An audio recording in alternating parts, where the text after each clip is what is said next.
Two elderly figures sat on a piece of torn cardboard near a large dumpster. Mama Emika's aged hands were clasped together. Father in heaven, one, please send us a helper.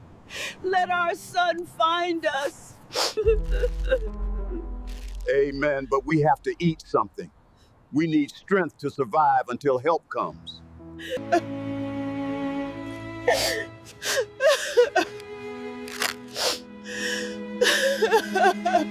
Mama, Papa! Oh my God, my parents are eating from the dumpster. Your wife said you didn't want us anymore. She said we embarrassed you. She said you told her to send us away. Your wife said you didn't want us anymore. She said we embarrassed you. She said you told her to send us away. Hello, guys. Welcome to African Tales by Zion. This is just the beginning of this heartbreaking story. Want to know how they got to this? How did the truth come out? And what happened after? Watch the full story video. But first, don't forget to like this video, subscribe, share it with your friends, and most importantly, turn on the notification bell so you can get informed when I drop another amazing stories. Comment, what would you do if you found your parents in this situation? Let's dive in. 3 weeks earlier, the Okonkwo mansion had been buzzing with preparation. Amara was hosting her monthly Lagos Elite Ladies Club meeting, a gathering of the city's wealthiest, most influential women. Everything had to be perfect. Mama Emika had been excited. Should I help cook my daughter? She'd asked Amara that morning, using the respectful term for daughter-in-law. I can make my special egusi soup that Emika loves. No, Amara had said coldly. The caterers are handling everything. Just stay in your wing. My friends are very particular about things. But Mama Emika, in her innocent desire to be helpful and part of the family, had come out anyway when the ladies arrived. She'd worn her best wrapper, her gray hair neatly plaited, her face lit with a warm smile. Welcome, welcome, she greeted them in her thick Igbo accent. You are all so beautiful. Please sit. Let me bring you some water. The women had exchanged glances, amused, condescending glances that made Amara's blood boil with shame. Amara, is this your mother-in-law? One woman had asked, barely hiding her smile. Yes, Amara had said through clenched teeth. Mama Emika, please, you don't need to serve. But Papa Emika had appeared too, wearing his comfortable wrapper and a worn shirt, his weathered face kind. Good afternoon, ladies. My son's wife has such wonderful friends.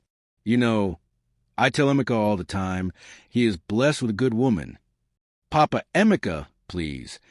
Amara had tried to interject, but Papa Emika, proud and unaware of the social disaster unfolding, had continued. We used to be very poor, you know, very poor. Some days we would eat only Gary, no sugar, no milk, just Gary and water. But we never gave up. We sold our land to send Emika to university. Best decision we ever made. The women had listened with barely concealed amusement. One had actually giggled. How inspiring. Another had said, her tone making it clear she found it anything but. After they'd left, Amara had stood in the middle of her pristine living room, shaking with humiliation. Within an hour, her phone had started buzzing with messages from the group chat. Your in-laws are so authentic. Village people in a mansion. How novel. Girl, I could never. My mother-in-law knows her place. Chief Benson Akoli had arrived that evening for a business discussion with Emika. He'd found Amara on the terrace, wine in hand, face tight with anger. Trouble? He'd asked, joining her.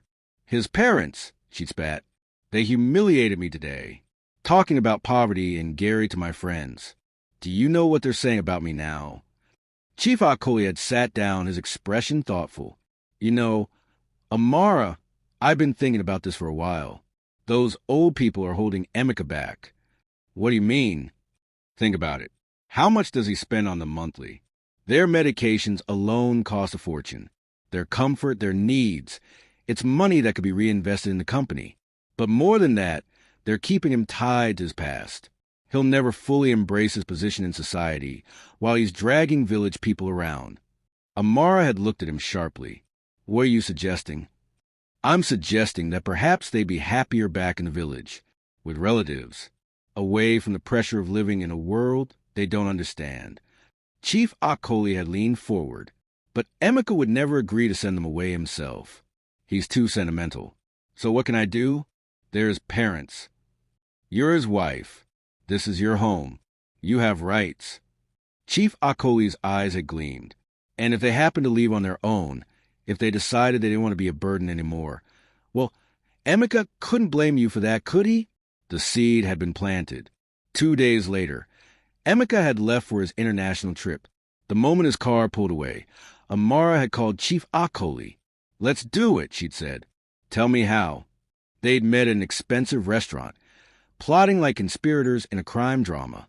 First, Chief Akoli had said, you need to make them feel unwelcome, unwanted. So unwanted that when you tell them to leave, they'll actually believe it's for the best. How do I do that? You're a smart woman. Use your words. Make them feel like burdens, like embarrassments. Break their spirit first, then break the news. That very evening, Amara had gone to the East Wing. Papa Emeka and Mama Emeka had been sitting together, praying before dinner. We need to talk, Amara had announced. They'd looked up confused. Yes, my daughter? Stop calling me that. Amara's voice had been ice. I'm not your daughter, and you both need to leave this house. Mama Emeka's face had crumpled. Leave? But this is our son's house. He brought us here. Your son is M.Y. husband, and I decide who lives in M.Y. home. Amara had paced like a predator. You embarrass me in front of my friends. You don't belong in this world. Your village people try and play at being sophisticated, and it's pathetic. Please, Papa Emeka had stood, his old knees creaking. If we have offended you, we are sorry. We can stay in our rooms when you have guests. We won't bother you. You breathing in my house bothers me. Amara had shouted. Every time I see you, I'm reminded that my husband came from nothing. Every time you speak with your thick accent, my friends laugh. You're holding him back. You're holding me back. Mama Emeka had started crying. Does our son know you feel this way? Your son asked me to handle this. Amara had lied smoothly. He's tired of supporting you. He told me you're a burden he can't afford anymore. The lie had landed like a physical blow. Papa Emeka had actually staggered backward. No, he'd whispered. Emeka would never. Emeka is a businessman now. He sees things practically. He's outgrown you. Amara had pulled out an envelope. Here's 20,000 naira. That should be enough to get you wherever you need to go. I've already called security to help you pack. But our phones, Mama Emeka had protested. Let us at least call him. Give me your phones. I'll make sure he gets them. Amara had held out her hand, and in their shock and confusion, they complied. Within 2 hours, security guards, men Amara had bribed handsomely, had packed the elderly couple's belongings and driven them to a crowded motor park on the outskirts of Lagos. Where should we take you? One guard had asked, actually feeling sorry for them. Papa Emeka had sat in the back of the car, holding his sobbing wife, too devastated to think clearly. Just let us out here, he'd finally said. We'll figure out. They'd been deposited at the motor park with their 2 small bags and 20,000 naira. Papa Emeka had tried to call Emeka from a phone booth, but the number wouldn't go through. Amara had blocked all their family contacts in Emeka's phone remotely, claiming software updates. Too ashamed to reach out to Obioma, believing their son had truly rejected them, they'd wandered Lagos for 2 days before their money ran out. Pride and shame had kept them from begging at relatives' doors. If our own son doesn't want us, Mama Emeka had cried, why would anyone else? They'd ended up on the streets, sleeping in doorways, eating scraps when they could find them. Papa Emeka's diabetes medication had run out. Mama Emeka's blood pressure medicine gone. They'd grown thinner, weaker, more desperate with each passing day. And through it all, Chief Akoli had called Amara regularly to check in. Any word from Emeka? He called yesterday. I told him his parents are visiting the village. He believed me. Good. Once he's back and accepts they're gone, we can move forward with expanding the company. His sentimentality was holding us back.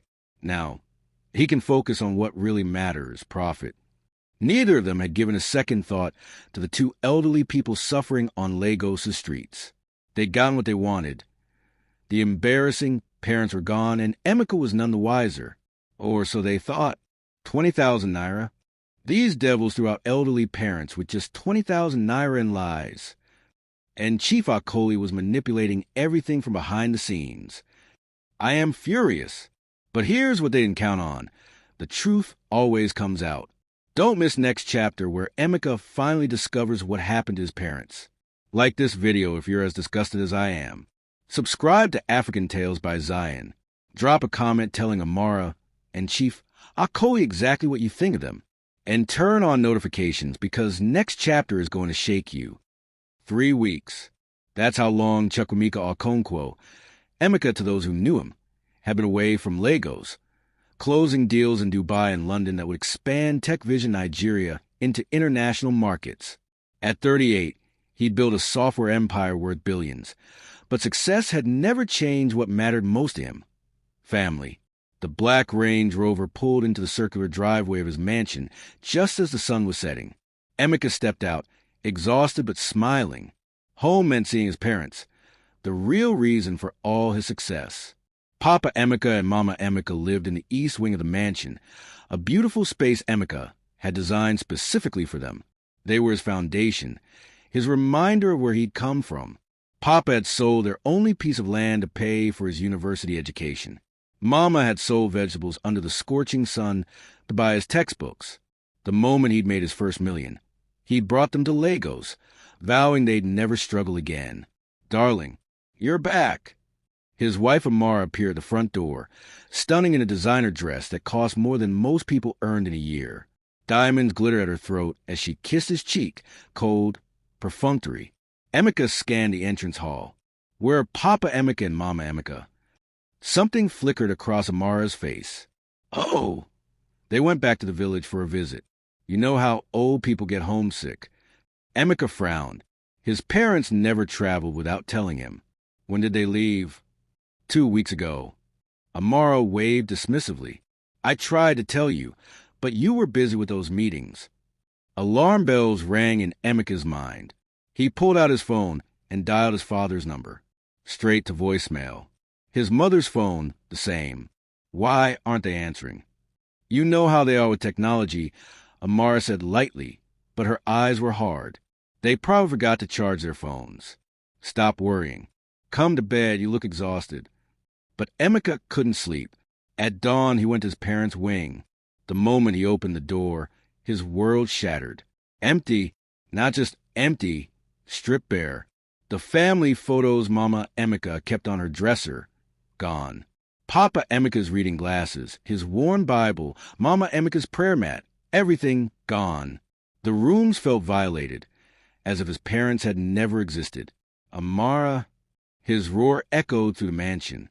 She appeared with her morning coffee, infuriatingly calm. What now? Where are my parents? Don't lie to me. Amara took a slow sip of coffee. Fine. You want the truth? I sent them away. The world tilted. You what? I sent them away. Her voice turned to ice. They were embarrassing me. Emeka, do you know what happened at my ladies' club meeting 3 weeks ago? I brought my friends here for lunch. Your father came out in his worn wrapper, telling stories about eating Gary without sugar. Your mother, with her thick village accent, asking my friends if they'd ever farmed. Emeka stared at his wife as if seeing her for the first time. Those stories are our history. That poverty is why I work so hard. I don't care about your inspirational origin story. Amara's mask of civility cracked. My friends laughed at me. They called your parents village people. They said I married beneath me. I'm a laughingstock in my social circle because you insist on keeping your bush parents in our mansion. Bush parents. Rage exploded through Emeka. That Bush father sold our only land so I could go to university. That Bush mother worked until her hands bled so I could have textbooks. They sacrificed everything. I don't care. Amara screamed. This is MY house, my reputation, my social standing. I told them to leave and they left. Where did they go? She shrugged. I gave them some money and had security drop them at the motor park. Maybe they went to the village. Maybe they found relatives. Not my problem. Before Emeka could respond, his phone rang. Chief Benson Akoli, his business partner. Emeka almost an answer, but Chief Akoli had a 30% stake in Tech Vision. Ignoring him could cause problems. Brother Emeka. Chief Akoli's voice was smooth, too smooth. Welcome back. I hope the trip was successful. Chief, I can't talk right now. I'm actually outside your gate. We need to discuss the quarterly reports. Very urgent. Emeka hung up and turned back to Amara. We're not done discussing this. There's nothing to discuss, she said coldly. They're gone. Accept it. Chief Akoli entered minutes later, briefcase in hand, his expensive Ibata swishing. At 45, he was older than Emeka, more traditional in his business approach, and Emeka was beginning to realize, jealous of Emeka's success. Ah, trouble in paradise? Chief Akoli said, reading the tension in the room. What's wrong? His parents. Amara said, he's upset I sent him away. Chief Akoli's eyebrows rose. Sent him away? Finally. Brother Emeka, I've been wanting to talk to you about this. Those old people were bleeding you dry. Do you know how much you spend monthly on their medications, their food, their comfort? Money that could be reinvested in the company. Emeka stared at his business partner, disgusted. They're my parents. And their financial burden? Chief Akoli pressed. Look, I respect filial piety as much as the next man, but there's a limit. You've done enough. You brought them to Lagos, gave them years of comfort. Now let them return to the village where they belong. Your wife is right. They don't fit in your world anymore.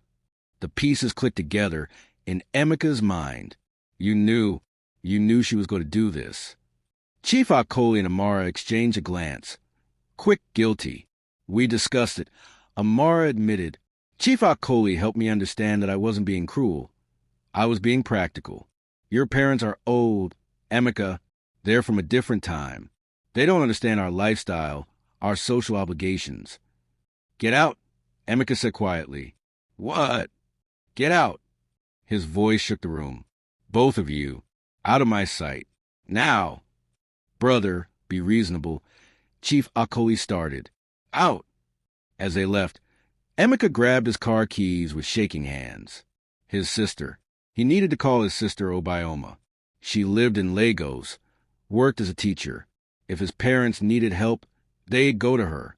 Obioma answered on the first ring. Brother, thank God. I've been trying to reach you for 2 weeks. Obioma, have you seen Papa Emeka and Mama Emeka? His sister's voice broke. Yes. Brother, you need to sit down. Where are they? They're here in Lagos. But, brother, she started crying. They're living on the streets. Did Amara really just throw out the parents who sacrificed everything? And Chief Akoli was in on it? What kind of heartless people conspire against elderly parents? Don't miss next chapter. Smash that like button if you're as angry as I am. Subscribe to African Tales by Zion so you don't miss what happens next. Drop a comment. What would you do if someone treated your parents like this? Emeka's hand shook as he gripped his phone. Living on the streets? Obioma, what are you talking about? His sister's voice was thick with tears. Brother, I saw them yesterday. Near Ojalegba Market. They looked so thin, so lost. I tried to bring them to my house, but Papa Emeka said they needed to wait for you. He said they needed to hear from you that you still wanted them. Still wanted them? Why would they think? Realization crashed over Emeka like a wave. What did Amara tell them? She told them you didn't want them anymore, that they were burdens, that you asked her to send them away. Obioma's voice hardened. Brother, how could you let that woman? I didn't. Emeka roared. I didn't know. I've been out of the country. Obioma, where exactly did you see them? Behind a restaurant near the market. There's a dumpster there. Brother, her voice broke completely. They were eating from the garbage. The phone nearly slipped from Emeka's hand. His parents, the people who'd sacrificed everything, who'd worked until their bodies broke, who'd sold their future so he could have won, were eating garbage? I'm coming now. Send me the location. Emeka ran to his car, not bothering to change from his expensive suit. He didn't care about traffic laws, didn't care about the angry honks as he wove through Lagos's congested streets. All he could see was his father's face, his mother's hands, imagining them digging through trash for food while he'd been closing million-dollar deals. His phone buzzed. Chief Akoli calling. Emeka rejected it. It buzzed again. Amara, rejected. They conspired against his parents. They'd thrown out elderly people like garbage. The betrayal cut deeper than any business loss could. He reached Ojalegba as the sun was setting, painting the chaotic market in orange and gold. Obioma was waiting at a street corner, her face streaked with tears. "This way," she said, leading him down a narrow alley beside a restaurant. The smell hit him first, rotten food, waste, the stench of poverty. Then he saw them. Behind a large dumpster, sitting on torn cardboard, were two figures that took his breath away. Papa Emeka's torn shirt hung on his frame like a shroud. He'd lost so much weight that his collarbones jutted out sharply. His face, once proud and strong, was gaunt and hollow. Mama Emeka sat beside him, her faded wrapper stained with dirt, her gray hair wild and uncombed. She was holding a plastic container, and in it, Emeka's vision blurred with tears. Leftover jollof rice, chicken bones, the scraps that paying customers had left behind. "Papa," his voice cracked. "Mama." They looked up, and the shame on their faces destroyed him. Papa Emeka tried to hide the container, his hands shaking. "Son," Papa Emeka stammered. "You're not supposed to. We didn't want you to see us like this." Emeka fell to his knees in the dirt and garbage, not caring about his expensive suit, not caring about anything except the two people in front of him. "Why didn't you call me? Why didn't you tell me?" Mama Emeka burst into tears. "Your wife said, she said you didn't want us anymore. She said we embarrassed you. She said you told her to send us away." "No." Emeka grabbed his mother's hands. "I would never say that. Never. You are my foundation. Everything I am, everything I have is because of you." But she said, Papa Emeka's voice broke. She said we were burdens, that we didn't fit in your world anymore. "And son," she was right, "we are just village people. We don't know how to act in your big house with your important friends. You are my parents." Emeka pulled them both into his arms, sobbing. "You sold our land for my education. Mama Emeka, you worked in the sun until your hands bled. Papa Emeka, you went hungry so I could eat. How could you think I'd ever reject you?" A crowd was gathering. Curious onlookers, street vendors closing their shops, homeless people watching this well-dressed man embrace the elderly couple. Several people pulled out phones, filming. "We were so ashamed." Mama Emeka wept. "We thought maybe we'd failed you. Maybe we'd raised you wrong, and now you were ashamed of us. The only person who should be ashamed is me." Emeka cried. "I left you vulnerable. I trusted the wrong person. I failed to protect you." Obioma knelt beside them, crying. "Brother, we need to get them to a hospital. They haven't been eating properly. Their medications." "Yes, yes." Emeka stood, helping his parents up. Papa Emeka's legs were weak, swollen from walking the streets. Mama Emeka could barely stand. He took off his expensive suit jacket and wrapped it around his mother. He supported his father's weight, feeling how light he'd become, how fragile. "My car is just around the corner," he said. "Can you walk?" "We can try," Papa Emeka said, his dignity still intact despite everything. As they walked slowly through the market, people stared, some with pity, some with recognition. Wasn't that the tech billionaire? What was he doing with these street people? "That's Chukwemeka Okonkwo," someone whispered. "Why is he crying? Are those his parents?" By the time they reached the car, at least a dozen people had filmed the scene. The videos would be uploaded within minutes, shared within hours, and by morning, the whole world would know. But Emeka didn't care about videos or publicity. He cared about getting his parents to safety. At the hospital, Doctors rushed to tend them. Severe dehydration, malnutrition. Papa Emeka's blood sugar was dangerously high. He hadn't had his diabetes medication in 2 weeks. Mama Emeka's blood pressure was through the roof. They could have died, one doctor told Emeka grimly. Another week on the streets in their condition. You found them just in time. Just in time. The words echoed in Emeka's mind. He'd almost lost them because of his wife's cruelty and his business partner's greed. As the doctors treated his parents, Emeka stepped into the hospital corridor and made a call. Brother Emeka. Chief Akoli answered, his voice falsely cheerful. Where did you run off to? We still need to discuss those quarterly reports. How long have you known? Emeka's voice was dead calm. Silence. Known what? About my parents. About Amara's plan to throw them out. How long, Chief Akoli? More silence. Then, carefully, I don't know what you're talking about. I found them, Emeka said softly, eating from a dumpster. My father has lost 20 pounds. My mother could barely stand. And you knew. You helped her do this to them. Brother, listen. Don't call me brother. We're not brothers. We're not even partners anymore. Consider this your notice. I'm buying out your shares. I don't care what it costs. I want you out of my company, out of my life, away from my family. You can't do that. We have a contract. Watch me. Emeka hung up. His next call was to his lawyer. Emmanuel, I need 2 things immediately. First, divorce papers for Amara. No settlement, no negotiations. I'm filing for fraud, emotional cruelty, and whatever else you can make stick. Second, I need Chief Akoli's shares bought out. I don't care what it costs. Do it. Emeka, are you sure? Both of these actions will be expensive, and if you want to fight, I'm sure they conspire to destroy my parents. There's no amount of money more important than that. As he hung up, his phone started buzzing with notifications. Twitter, Instagram, Facebook. The videos from the market were going viral. Billionaire finds parents eating from dumpster. Tech CEO's parents homeless while he lives in luxury. Heartbreaking reunion caught on camera. The story was spreading like wildfire. But as Emeka read the comments, he realized something. People weren't blaming him. They were asking what happened. How did this occur? Where was the mother's care? The truth was coming out piece by piece as Obiome and others who knew the story started commenting, explaining. And with each revelation, public opinion began to turn against Amara, against Chief Akoli, and in favor of the billionaire who'd fallen to his knees in garbage to embrace the parents he loved.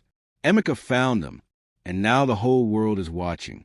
Those videos are going viral, and Amara's perfect reputation is about to be destroyed by the truth. Don't miss next chapter, where the world learns exactly what kind of monster Amara is. Smash that like button. Subscribe to African Tales by Zion. Share this story with everyone who needs to remember to honor their parents. Drop a comment. Is divorce enough punishment for Amara, or should she face more? Turn on notifications, because next chapter is going to be explosive. By morning, Chukwuemeka Okonkwo's name was trending worldwide. The videos from Ojulegba Market had been viewed over 10 million times. News outlets across Nigeria picked up the story. International media followed. Nigerian billionaire's emotional reunion with homeless parents. Tech CEO finds parents eating from dumpster. Wife allegedly responsible. The heartbreaking story that's breaking the internet. Emeka sat in his parent hospital room, watching them sleep peacefully for the first time in weeks, when his phone started exploding with calls. His PR team, his corporate board, his investors. Everyone wanted a statement. He ignored them all except one call. His lawyer.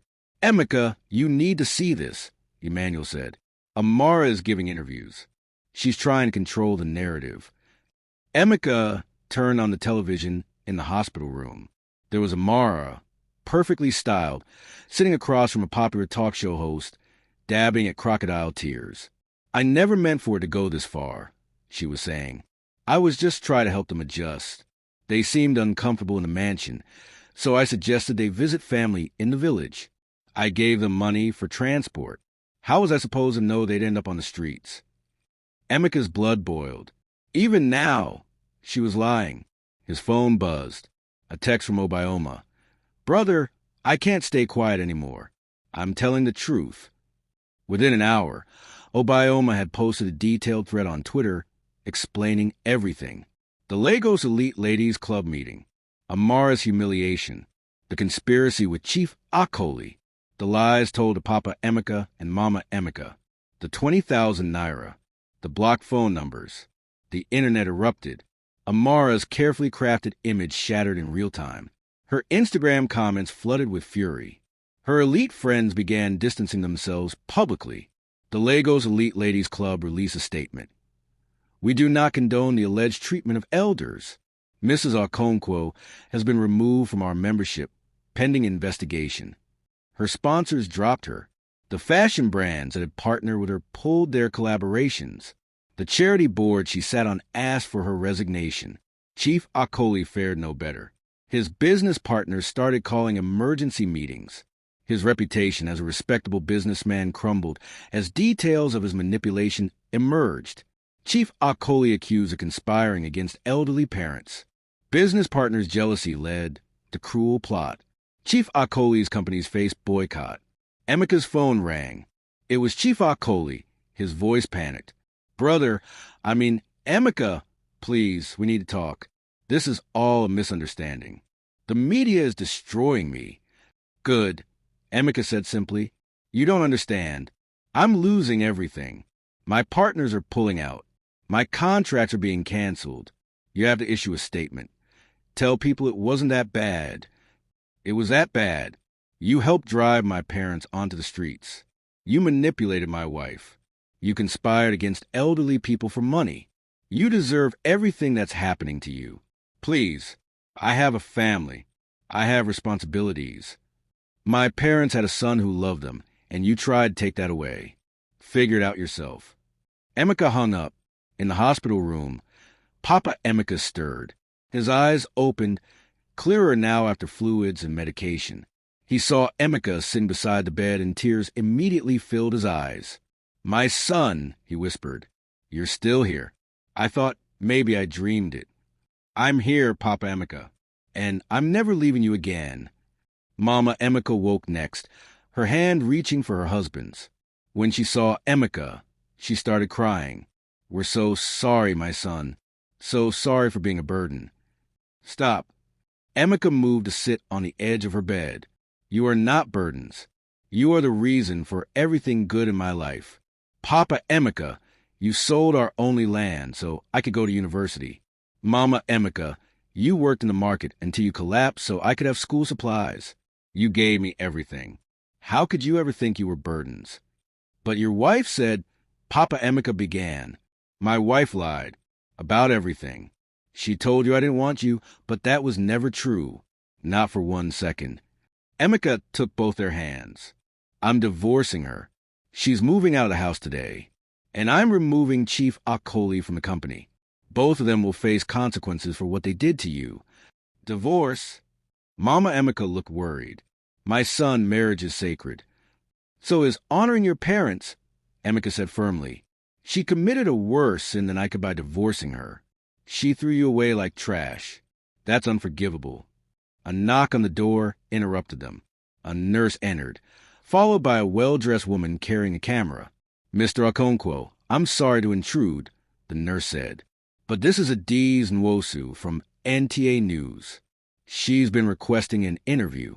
I told her you were with family, but she said she'd wait as long as necessary.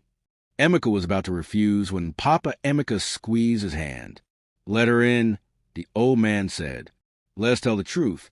Your wife is spreading lies. We should set the record straight. 20 minutes later, all three of them sat for an interview that would be broadcast nationwide that evening. Papa Emeka and Mama Emeka told their story. The sacrifice, the love, the pride they felt watching their son succeed, and then the devastating betrayal. She told us you didn't want us anymore, Mama Emeka said to the camera, tears streaming. She said we embarrassed you. We believed her because we are just simple village people.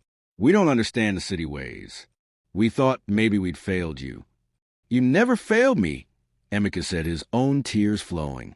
You gave me life twice.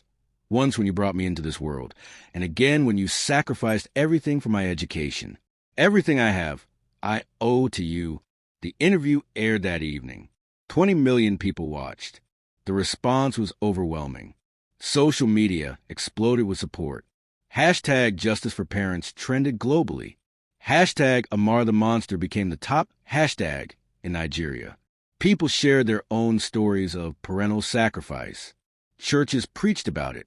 Schools used it as a lesson.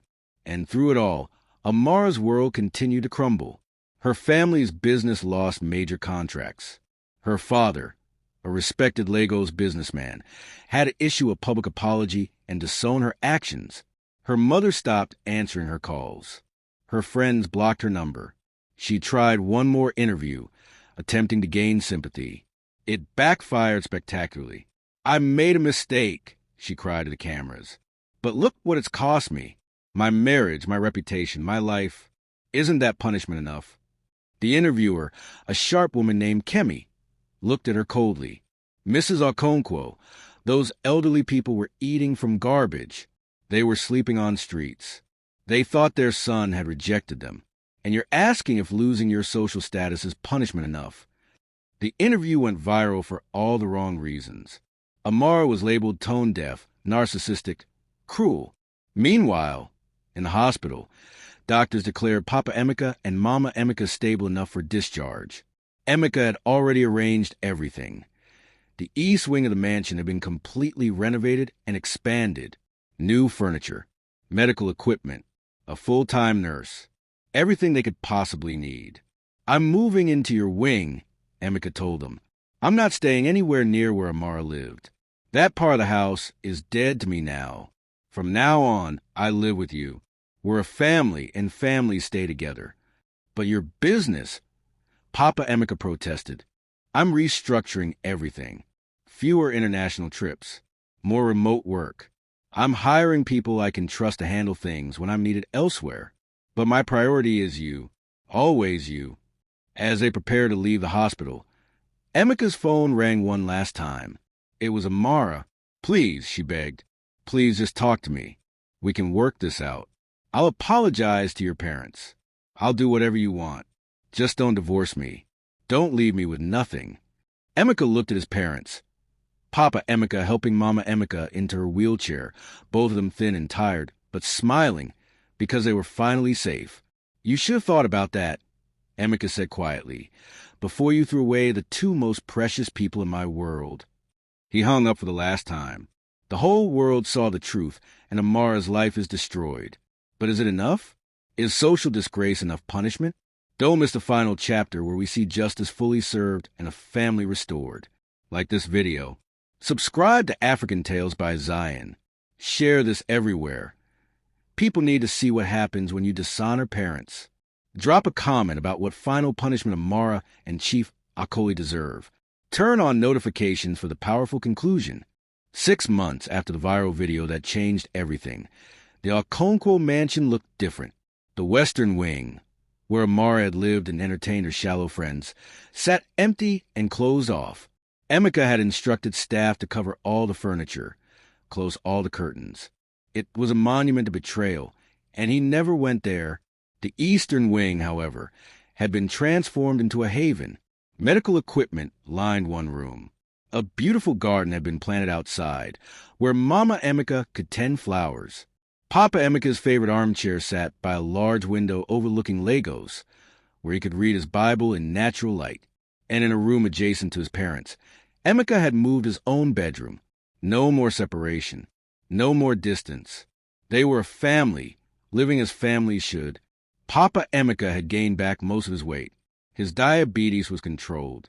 His smile had returned. Mama Emeka's blood pressure had normalized. She laughed again, cooked again, prayed with joy instead of desperation. Obioma visited daily, often bringing her children to see their grandparents. The house filled with life and laughter, the way it should have been all along. The divorce from Amara had been finalized quickly. She tried to fight for a settlement, but Emeka's lawyers had been ruthless. Evidence of her cruelty, her conspiracy with Chief Akoli, her lies to the media. It all worked against her. She walked away with nothing but the clothes on her back and a reputation in ruins. She tried to rebuild her image, but nobody would hire her. The elite circle she'd valued so highly had shut her out permanently. Last Emeka had heard, she was living in a small apartment in a middle-class neighborhood, working as a receptionist. The irony wasn't lost on anyone. She thought his parents weren't good enough for high society, and now she herself had fallen from those heights. Chief Akoli had fared even worse. His business partners had bought him out of every venture. His companies had collapsed under the weight of public boycotts. He'd been forced to sell his mansion, his cars, his luxury items to cover debts. The jealousy and greed that had driven him to betray Emeka had cost him everything. He called Emeka once, 3 months after everything fell apart. "Brother Emeka," he'd said, his voice broken, "I was wrong, terribly wrong. I let jealousy blind me. I helped hurt innocent people because I envied your success. I'm sorry. I'm so sorry." "I appreciate the apology," Emeka had said, "but it doesn't change what you did. You conspired to destroy my family. You helped drive my elderly parents onto the streets. Sorry doesn't fix that. I know. I wanted you to know that I'm paying for it. I've lost everything. My reputation, my businesses, my friends. I wake up every day regretting what I did." "Good," Emeka had said, not unkindly. "Maybe that regret will make you a better person. Maybe it will stop you from hurting the next person you envy." But while the villains faced consequences, something beautiful was growing from the ashes of betrayal. The viral video had sparked a movement. Hashtag Honor Your Parents became more than a hashtag. It became a mission. Emeka had started a foundation called the Parents Honor Foundation, dedicated to helping elderly parents who've been abandoned by their successful children. The foundation provided shelter, medical care, food, and dignity to seniors whose children had forgotten them. Within 6 months, they'd helped over 300 elderly people. Stories poured in from across Nigeria. Successful children who'd left their parents behind, parents who'd suffered in silence, families that had been restored. Emeka had become an unlikely advocate, speaking at churches, schools, conferences. His message was simple. Success means nothing if you forget those who made it possible. Companies that had initially pulled back from Tech Vision because the scandal had returned wanted to be associated with Emeka's values. His business had actually grown. Investors specifically sought him out because of his integrity. The billionaire who honors his parents became his reputation, and it was worth more than any marketing campaign could have bought. One evening, 6 months after the dumpster discovery, the family gathered for dinner. Emeka, Papa Emeka, Mama Emeka, Obioma, and her children. It had become their weekly tradition.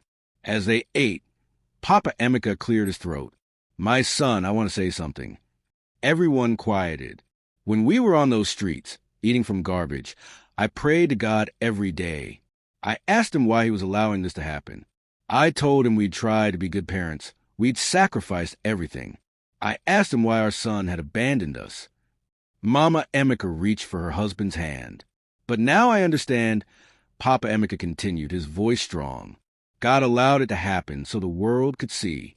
He allowed us to fall so low so that when you lifted us up, everyone would understand the importance of honoring parents. Our suffering had purpose. It started a movement that's helping hundreds of families." Tears streamed down Emeka's face. "Papa Emeka, you shouldn't have had to suffer for that lesson. But we did suffer, and now it means something." Papa Emeka smiled. "Look at what came from it. The foundation. The families restored. The children who saw our story and went back to care for their parents. Our pain wasn't wasted." Mama Emeka nodded. "And we learned something, too. We learned that our son's love was real. When you fell to your knees in that dirty place, when you cried and held us despite our shame, we knew you'd never stop loving us." "I could never stop loving you," Emeka whispered. "Everything I am is because of you." That night, after everyone had gone to bed, Emeka stood in his parents' garden, looking up at the stars. His phone buzzed. Another message of support, another family thanking the foundation for helping reunite them. He thought about Amara, wondered if she ever regretted her choices. He thought about Chief Akoli, hoped the man was learning from his mistakes. He thought about the version of himself who'd been so focused on business success that he'd left his parents vulnerable to predators. Never again, he whispered to the night. Never again will I prioritize anything above family. 1 year after the viral video, Emeka was invited to speak at a national conference on family values. Papa Emeka and Mama Emeka sat in the front row, beaming with pride. A year ago, Emeka told the audience, the world watched a video of me finding my parents eating from a dumpster. They'd been thrown out of my home by people I trusted. They'd been told I didn't want them. They'd been living on streets while I closed business deals. The audience was silent, hanging on every word. That moment changed my life, not because it was embarrassing or because it went viral, but because it showed me what really matters. We chase success, we chase money, we chase status. But none of it means anything if we forget the people who made us. He gestured to his parents. These two people sold everything they had so I could go to school. They worked until their bodies broke. They went hungry so I could eat. They gave me life, then sacrificed that life to give me a future. His voice broke, and I almost lost him because I was too busy, too trusting, too blind to see that they needed protection. The person who should have honored them most almost failed them most. But God gave me a second chance. He let me find them. He let me restore what was broken. And now, I get to wake up every day knowing they're safe, knowing they're loved, knowing they'll never doubt my devotion again. The audience erupted in applause. Many were crying. So I challenge you, Emeka concluded. Call your parents. Visit them. Honor them. Don't wait until they're eating from dumpsters to realize their value. Don't let shallow people convince you that your family is an embarrassment. Family is everything. Success means nothing if you achieve it by abandoning those who made you. As he left the stage, Papa Emeka and Mama Emeka stood to embrace him. Cameras flashed, capturing the moment. A billionaire and his elderly parents, whole again, healed again, together again. Later that night, back at the mansion, Emeka tucked his parents into bed like they used to tuck him in as a child. Sleep well, he told them. I'll be right next door if you need anything. We know, Mama Emeka said, smiling. You're always there now. You're a good son, Emeka, the best son. As he walked his room, Emeka's phone buzzed one last time. A message from the foundation. Another family restored today. Father and son reunited after 5 years apart. Son saw your story and went to find his dad. They're both crying with joy. Thank you for starting this movement. Emeka looked back at his parents' closed door, then up at the ceiling, silently thanking God for the second chance, for the restoration, for the lesson that had cost so much but taught even more. Success without family was empty. Wealth without honor was worthless. And no amount of money would ever be more valuable than the love of the two people sleeping peacefully down the hall. The two people who'd given him everything, who'd never stopped loving him, who'd eaten from garbage rather than burden the son they believed had rejected them. They would never doubt his love again. And he would spend the rest of his life making sure they never had to, from the streets to restoration, from betrayal to redemption. This story proves that honoring your parents is the greatest success of all. Amara lost everything for her cruelty. Chief Akoli destroyed his own empire with jealousy. But Emeka and his parents? They won because love and honor always triumph. If the story touched your soul, smash that like button. Subscribe to African Tales by Zion for more powerful stories about family, justice, and redemption. Share this with everyone who needs to remember. No success matters if you forget those who made you. Drop a comment telling us about your own parents and how you honor them. And turn on those notifications so you never miss another life-changing story. Remember, your parents sacrificed for you. Don't let anyone make you forget that. God bless you all.